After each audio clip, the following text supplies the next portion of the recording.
Sarah Martinez crouches in the prone position, her crosshairs perfectly aligned with a target 800 meters away. The morning sun beats down on the Nevada training range, creating heat mirages that dance across her scope's view. She controls her breathing, feeling her heartbeat slow to a steady rhythm, and squeezes the trigger with the gentle pressure her father taught her during childhood hunting trips.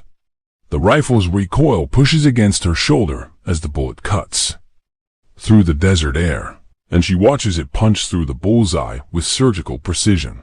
Around her, male recruits miss their marks by inches. Thompson, the cocky former college football player to her left, curses as his shot goes wide. Martinez, a lanky kid from Texas who shares her last name but no relation, shakes his head in frustration as his bullet strikes the outer ring. Even Kowalski, who bragged about his deer hunting experience back in Wisconsin, manages only a near miss that would have wounded but not killed. Instructor Sergeant Williams, a grizzled veteran with 23 years of service, nods approvingly as broodingly. He examines Sarah's target through his binoculars. "Outstanding shot, Martinez," he calls out, his voice carrying across the range. "That's how it's done, people.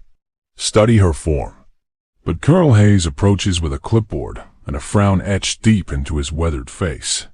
His boots crunch against the gravel as he stops directly behind Sarah's position, casting a shadow over her prone form. The other recruits fall silent, sensing the tension that suddenly fills the air like an approaching thunderstorm. "Martinez, you're out," he announces loudly enough for everyone to hear, his voice cutting through the desert silence like a blade. "This program isn't designed for your ... limitations." Sarah's hands shake with rage as she slowly rises from her position, dust falling from her uniform. She turns to face Hayes, her dark eyes blazing with a fury that makes several nearby recruits take an involuntary step backward. "Sir, with respect, what limitations are you referring to? My marksmanship scores are in the top 3 of the class." Hayes doesn't even glance at her target. Instead, he gestures vaguely at her 5'6" frame. "Physical requirements, Martinez. Upper body strength, endurance factors. This isn't about feelings or fairness. It's about battlefield effectiveness." His tone suggests the conversation is over before it began. "I've passed every physical test," Sarah responds, her voice steady, despite the tremor of anger running through her body. "I carried the same pack weight as everyone else during the 20-mile march. I completed the obstacle course in the 4th fastest time. The decision is final." Hayes turns his attention to Johnson, who just missed his target completely. The bullet striking dirt 3 feet to the left of the bullseye. "Johnson, adjust your breathing technique. You're rushing the shot. Keep trying, son. You've got potential."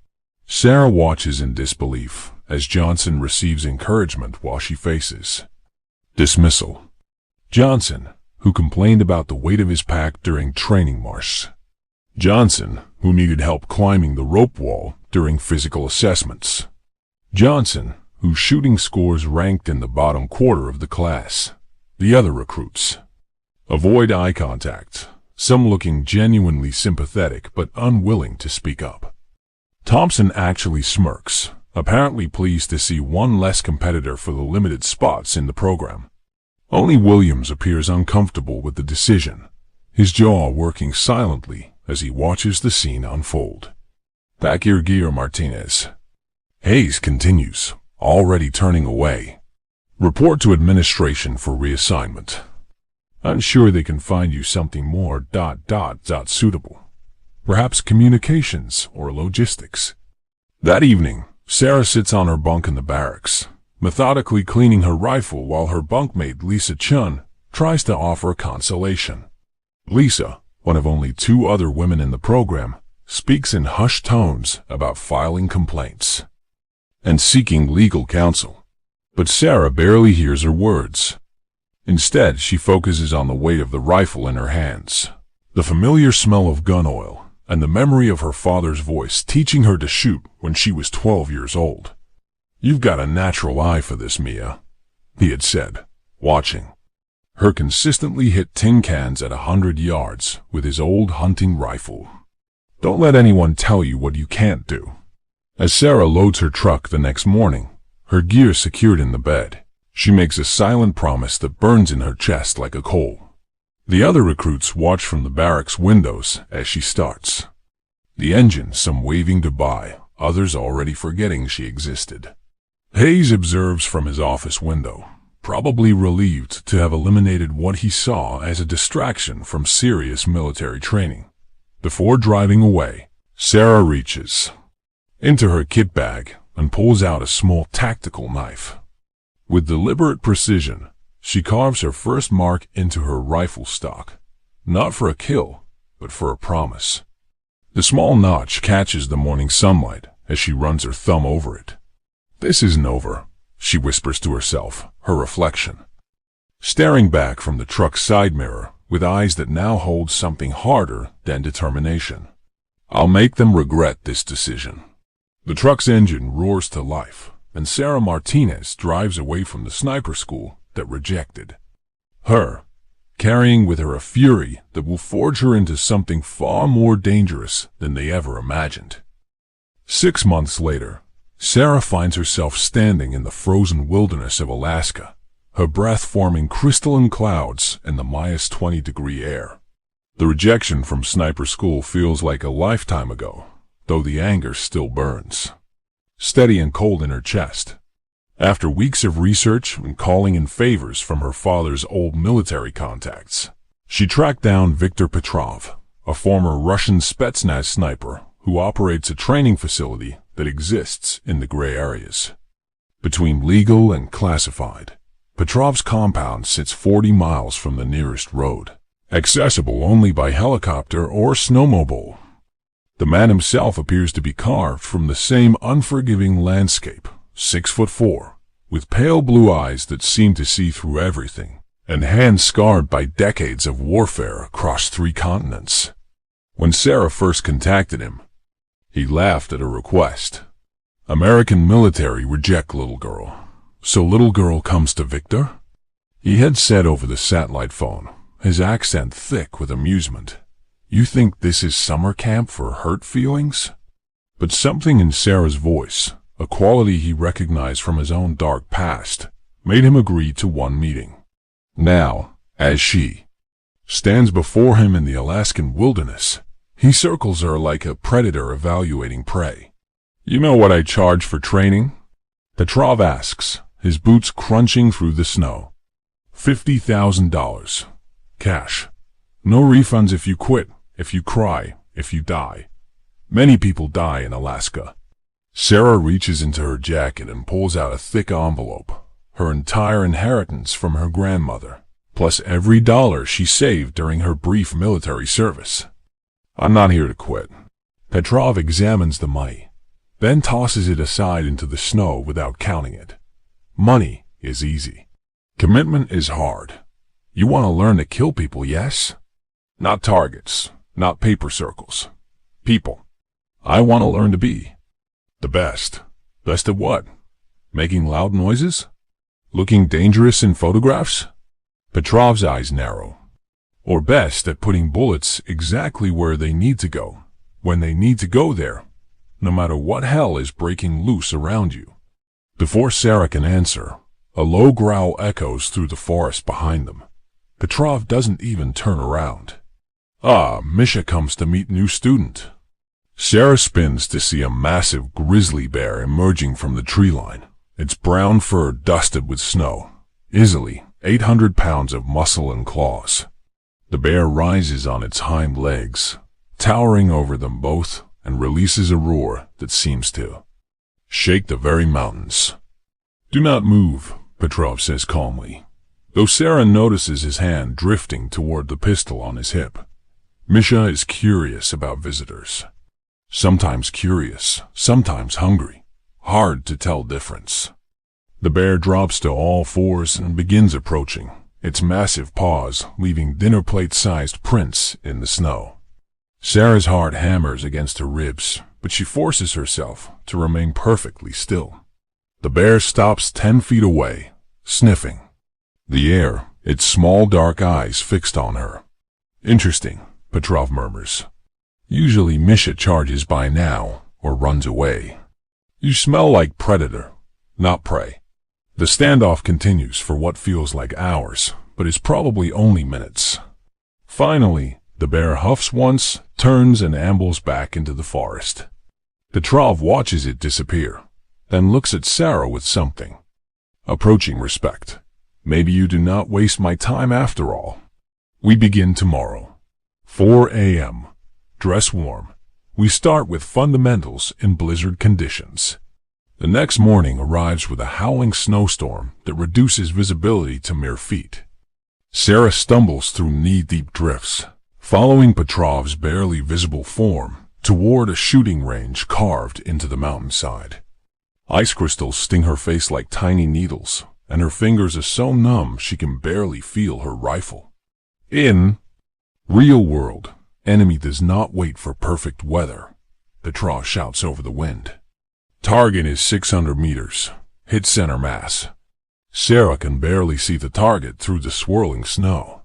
She sets up her rifle, trying to calculate wind speed and direction, but the storm seems to blow from every direction at once. Her first shot disappears into the white void without any indication of where it landed. Again, Petrov commands. Shot after shot, Sarah fires into the storm, each miss adding to her frustration. Her hands shake from cold and anger. Her breathing becomes ragged, and tears freeze on her cheeks before they can fall. Stop, Petrov finally says after her 20th miss. You shoot like angry child having tantrum. Anger makes you stupid. Cold makes you sloppy. Storm makes you panic. All of these things will get you killed. He takes a rifle and, without seeming to aim, fires once into the blizzard. Somehow, impossibly, the distant target rings with the sound of impact. How? Sarah gasps. I do not fight the storm. I become part of storm. Wind is not enemy. Wind is information. Cold is not enemy. Cold is constant. You must learn to read what mountain tells you, not what your emotions scream at you. For the next 3 weeks, they train in conditions that would break most people.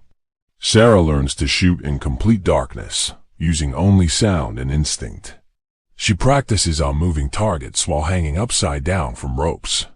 Petrov teaches her to calculate bullet drop while running at full sprint, to account for the Coriolis effect on long-range shots, and to read wind patterns by watching how snow drifts around obstacles. American military teaches you to follow rules. Petrov explains during one of their rare breaks as they huddle around a small fire. Rules are for people who want to survive. I teach you to break rules. Breaking rules is for people who want to win. The breakthrough comes during their 4th week, when Petrov sets up an impossible shot, a target 1,200 meters away, partially obscured by trees, with crosswinds gusting up to 40 miles per hour.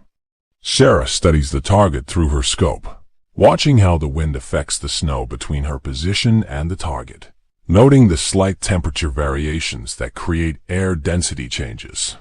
She fires once. The target rings with a perfect center. Hit.P. Petrov examines the target through his binoculars, then looks at Sarah with something approaching a smile. In Russia, we have saying, the bullet does not know if finger on trigger belongs to man or woman. Today, you prove this saying true. That evening, as they clean their rifles by firelight, Sarah carves her second notch into her rifle stock. This one represents something different than her first mark, not a promise of revenge, but a milestone of capability. What is next mark? 4? Petrov asks, noticing her work. The day I proved that rejecting me was the biggest mistake they ever made. Petrov nods approvingly. Good. Revenge is powerful motivation. But remember, best revenge is not making them sorry they dismissed you. Best revenge is making them beg for your help. 18 months after leaving Petrov's frozen hell in Alaska, Sarah finds herself crouched on a rooftop in Sarajevo, her rifle trained on a school building 4 blocks away. The morning sun casts long shadows across the war-torn city, and the distant sound of sirens creates a symphony of urban chaos that she's learned to filter out completely. Through her scope, she watches Dragan Kozlov pace near a 3rd-floor window, his AK-47 casually pointed at 12 children huddled in the corner of what used to be a classroom. Kozlov isn't just any criminal. He's a war crimes fugitive who's evaded international justice for 8 years. 3 days ago, he took the children hostage when police surrounded the building where he'd been hiding.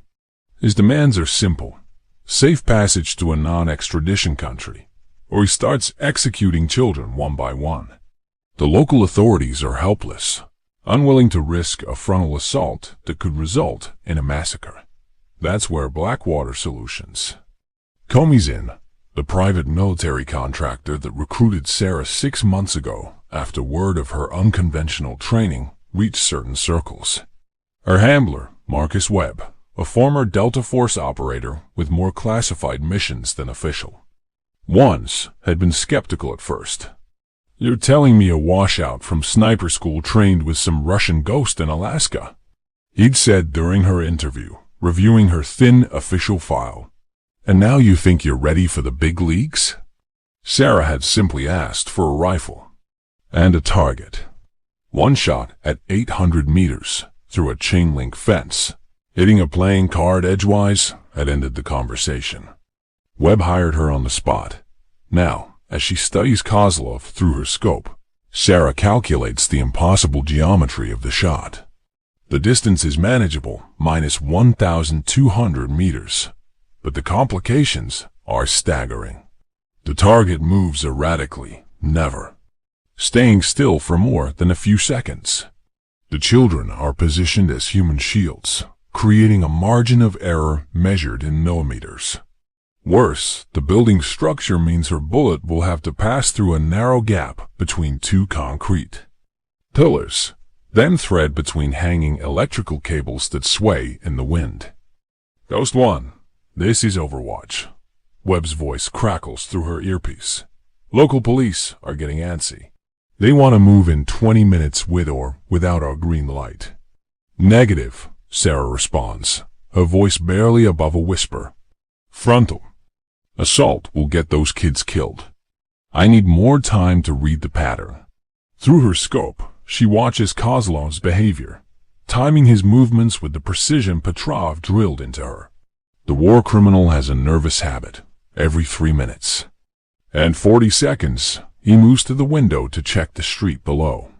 During this movement, he exposes his left temple for exactly 1.2 seconds before ducking back behind cover. But there's another problem.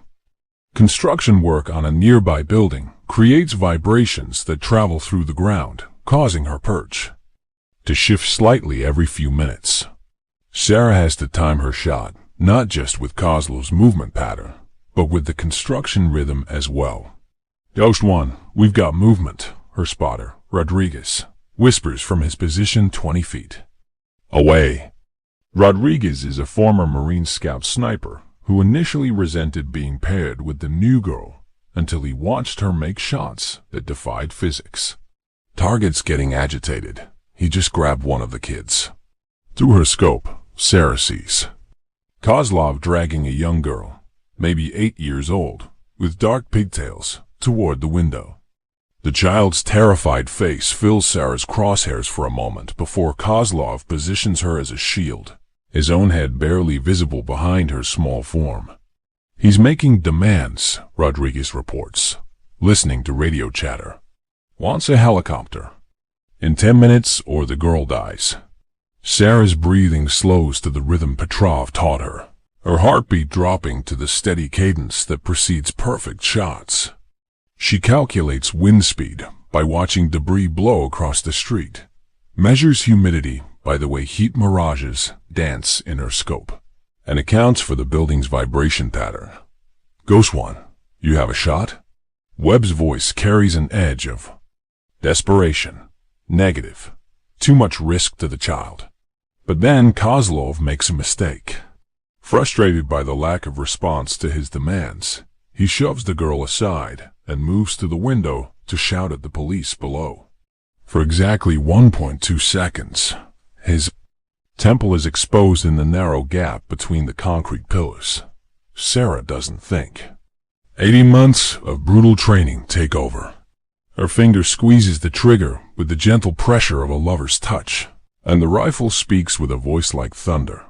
The bullet travels 1,200 meters in 1.4 seconds, passing within 3 inches of a hanging electrical cable, threading between the concrete pillars with millimeters to spare, and striking Kozlov precisely in the left temple.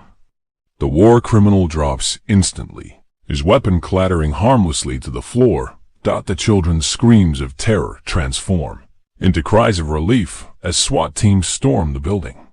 Sarah watches through her scope as officers lead the hostages to safety, each small face a reminder of why she endures the nightmares that come with this work. Jesus Christ, Rodriguez whispers, staring at the target building through his binoculars. How did you make that shot? The angle was impossible. Sarah doesn't answer immediately. Instead, she carefully packs her rifle, her movements methodical and precise. That evening, in the safe house where the team debriefs, she adds her third notch to her rifle stock.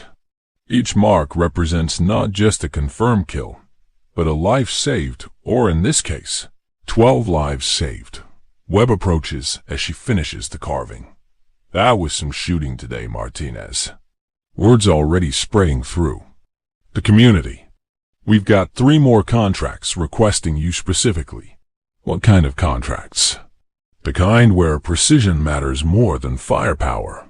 The kind where one shot has to be perfect because there won't be a second chance. Webb pauses, studying her face. The kind where people like you make the difference between mission success and catastrophic failure. Over the following months, Sarah's reputation grows like wildfire through the shadowy world of private military operations. Each mission adds another notch to her rifle stock. A terrorist bomb maker eliminated through a window the size of a dinner plate. A human trafficker taken down while surrounded by his victims. A rogue intelligence officer stopped moments before selling state secrets. The work takes its toll. Sarah's sleep becomes fractured by dreams of crosshairs and the faces of those she's killed, even though each death prevented greater tragedies. She learns to compartmentalize, to separate the woman who sends money to her mother every month from the ghost who appears in rifle scopes across 3 continents.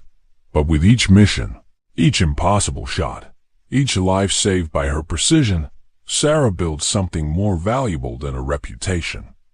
She builds proof, undeniable, carved in steel proof, that Colonel Hayes made the biggest mistake of his military career when he dismissed her from sniper school.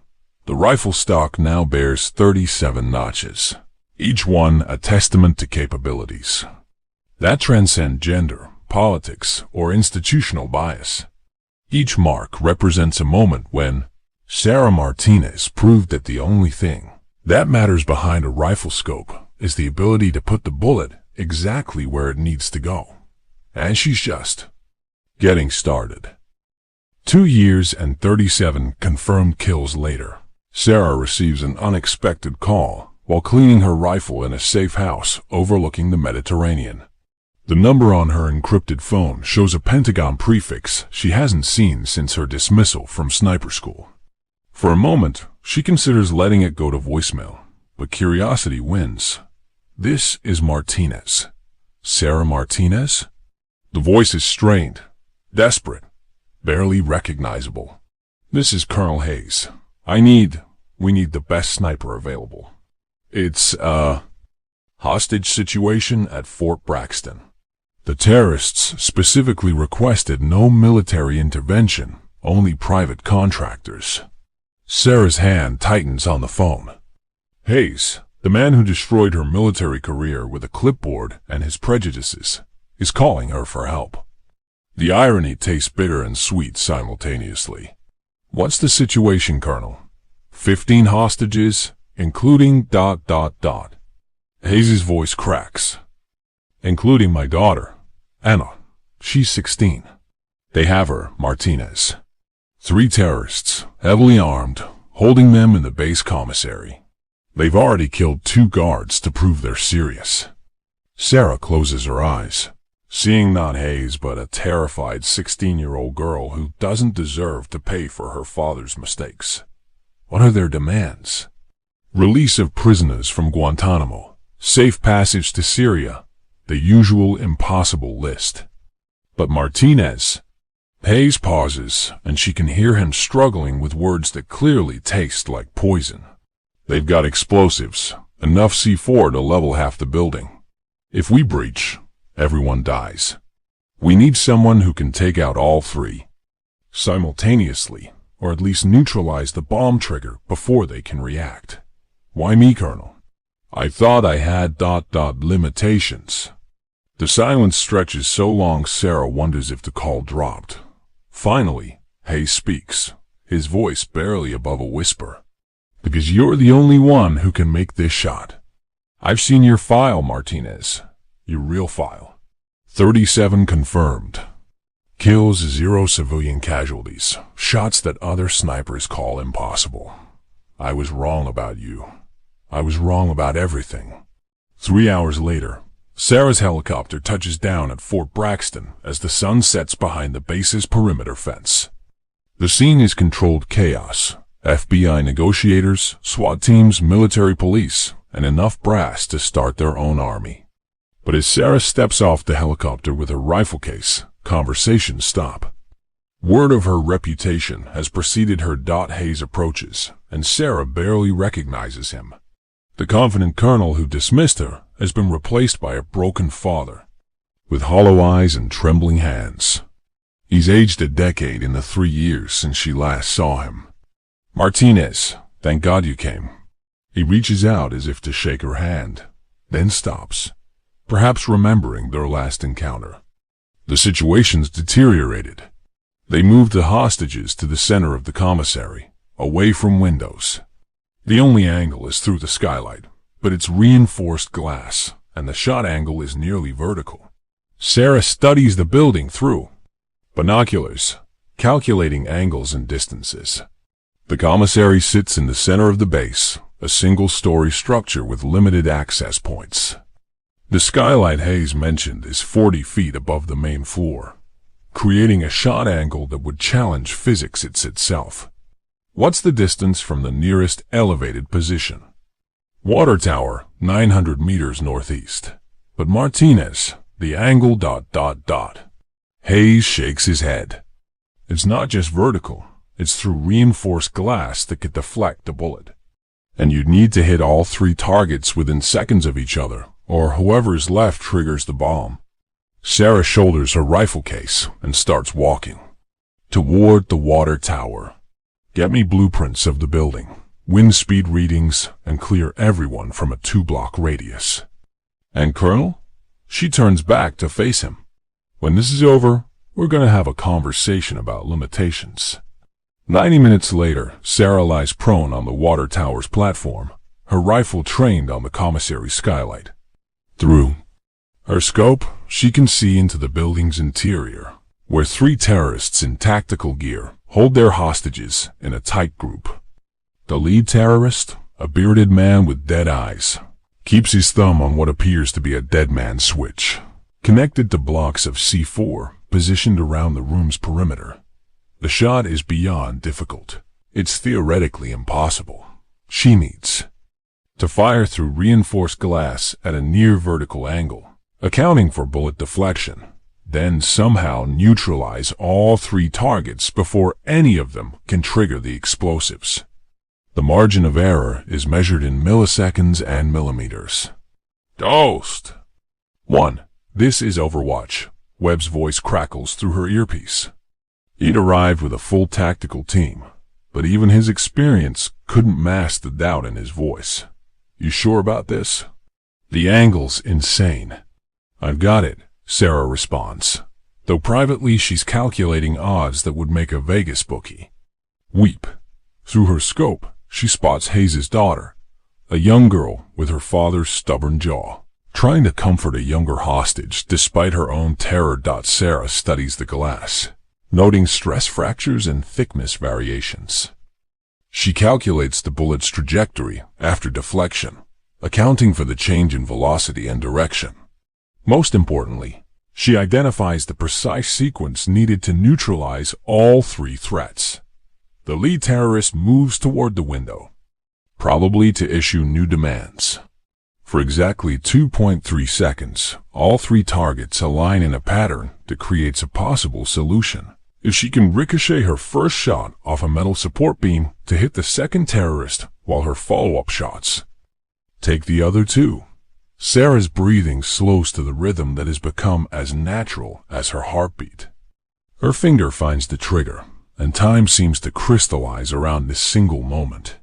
Everything Petrov taught her, every impossible shot she's made, every life she's saved, it all leads to this. She fires. The bullet punches through the reinforced glass, deflects exactly as calculated, and strikes the lead terrorist's hand, severing his thumb and sending the dead man's switch flying across the room. Her second shot, fired 0.8 seconds later, takes down the terrorist near the hostages. The third shot, threading between hanging light fixtures, drops the final target before he can reach his backup detonator. The silence that follows is broken by the sound of SWAT teams breaching the building and hostages crying with relief. Sarah watches through her scope as Emma Hayes runs toward the exit, alive and unharmed. 20 minutes later, as paramedics check the hostages and bomb disposal teams secure the explosives, Hayes approaches Sarah's position on the water tower. His face is streaked with tears he doesn't bother to hide. How? He asks simply, "How did you make that shot?" Sarah shoulders her rifle and begins climbing down from the platform. "Training, Colonel. The kind of training you said I wasn't capable of handling." Hayes follows her down, his voice growing stronger with each word. "I owe you an apology, Martinez. I owe you more than that. I let my prejudices cloud my judgment, and it cost the military one of its finest assets." At the base of the tower, Sarah sets down her rifle case and faces Hayes directly. "It cost more than that, Colonel. It cost every person I could have saved if I'd been properly trained from the beginning. It cost the military credibility in its selection process. And it nearly cost your daughter her life." Hayes nods, accepting the rebuke. "What can I do to make this right?" Sarah opens her rifle case and removes her weapon, the stock now bearing 40 notches, each one representing a life saved by skills that military bureaucracy tried to deny her. Hayes' eyes widen as he counts the marks, his face growing pale, as he realizes each notch represents a moment when Sarah proved his assessment catastrophically wrong. "You can start by changing the system that created this situation," Sarah says, running her thumb over the fresh notch she carved tonight. "You can make sure no other qualified candidate gets dismissed because they don't fit someone's narrow definition of what a soldier should look like." Hayes stares at the rifle stock, his hands shaking as the full weight of his mistake settles on him. 40 lives saved by the woman he dismissed. 40 confirmations that his judgment was not just wrong, but dangerously prejudiced. "I'll recommend you for the Congressional Medal of Honor," he says finally. "I'll testify before any committee about what happened here today, about my mistakes, about your capabilities." Sarah closes her rifle case and picks it up. "I don't want medals, Colonel. I want change, real change. Because somewhere out there is another Sarah Martinez getting told she has limitations. And next time, you might not be lucky enough to have someone to call when your prejudices come home to roost." As Sarah walks away toward the waiting helicopter, Hayes calls after her, "Martinez, what you did today... It was impossible. How did you know you could make that shot?" Sarah pauses at the helicopter's door and looks back at the man who tried to end her career before it began. Because someone once told me that the bullet doesn't know if the finger on the trigger belongs to a man or woman, Colonel. It only knows whether that finger belongs to someone who can put it exactly where it needs to go. The helicopter lifts off into the night sky, carrying Sarah away from Fort Braxton and toward whatever impossible shot awaits her next. Behind her, Hayes stands alone in the darkness, staring at the commissary where his daughter's life was saved by the woman he once dismissed, finally understanding the true cost of his limitations. If this video gave you even a spark of inspiration, let it fuel your journey. Hit that like button to spread the energy, share your thoughts in the comments, and subscribe to keep leveling up with each video. Remember, you're capable of amazing things, and I'll be right here to remind you. Until next time, keep pushing forward.